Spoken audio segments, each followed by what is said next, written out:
Eh bien bonjour, dans cette vidéo je vais vous montrer un petit suivi de mes colonies. Donc alors en fait au niveau de ce que j'avais déjà, il n'y a pas beaucoup d'évolution, mais vous pouvez voir que j'ai disposé ça autrement. Et il y a une petite surprise, une petite nouveauté. Donc ça c'est les Messor Barbarus qui n'aiment toujours pas la lumière, donc je les cache. On voit un peu de condensation parce que j'ai humidifié le nid. Bon, ça va, ça ne les dérange pas. Elles déplaceront leurs graines si elles veulent pas que ça moisisse, elles se débrouillent. Donc en fait je les ai pas mises en diapose. Je crois que je vais pas le faire cette année. On verra ça l'année prochaine, je vais laisser se développer. J'ai peur que ma reine elle y passe. Enfin voilà, il n'y en a pas beaucoup. Donc ça c'est les Camponotus barbaricus que je trouve très belles. Pareil, alors celles-là elles sont chauffées. Les deuxièmes que vous allez voir après, elles sont pas chauffées. Elles sont à température ambiante. J'ai vu que ça suffisait pour leur diapose, donc je vais tester ça comme ça. Donc ouais, je les trouve très belles celles-là.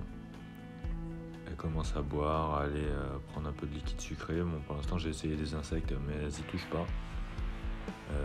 Il n'y a que les Messor qui en ont mangé un pour l'instant. Voilà, la belgine.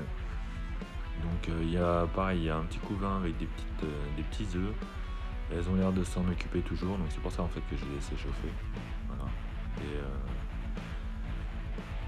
donc voilà. J'aime bien la disposition comme ça, c'est un peu plus pratique pour moi et elles évitent les vibrations. Donc ça c'est les deuxièmes que j'ai donné à ma fille et que j'ai un petit peu resquatté, donc on va voir si elle veut les récupérer ou pas. Donc là c'est pareil, il y a des petits œufs, elles sont en dessous de la gine, donc on les voit mal.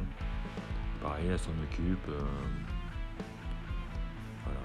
Là, il n'y a que 4 ouvrières, donc elles sont pas très nerveuses, elles ont tendance à avoir peur de leur miella, mais je pense qu'elles se nourrissent. On m'a dit qu'elles avaient un beau gastre. Donc, si elles se nourrissent, que je les vois pas, c'est pas grave. Et donc, on va voir la petite nouveauté.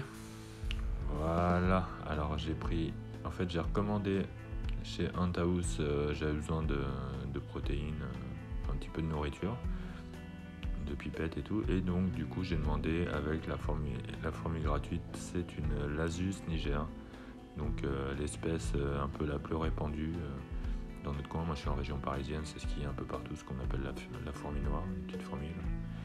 Donc alors c'est petit mais c'est bien split, elles ont été directement dans un coin que pour l'instant je cache histoire qu'elles s'y mettent, hein.